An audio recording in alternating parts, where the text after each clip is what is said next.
அனைவருக்கும் அன்பு வணக்கங்கள்.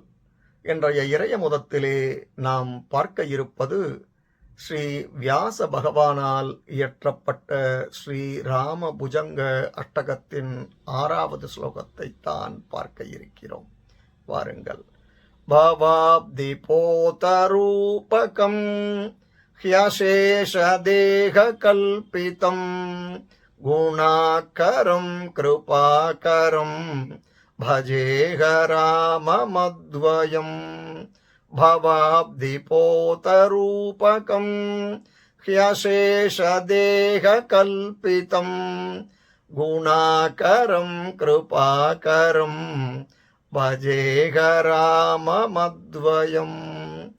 இதன் பொருள், சம்சார கடலை கடக்க உதவும் படகு போன்றவரும், எல்லா சரீரங்களிலும் நிறைந்தவரும், கருணைக் கடலும், நற்குணங்களின் இருப்பிடமும், ஈடு இணையற்றவருமான ஸ்ரீ ராமபிரானை அனுதினமும் பூஜிக்கிறேன்.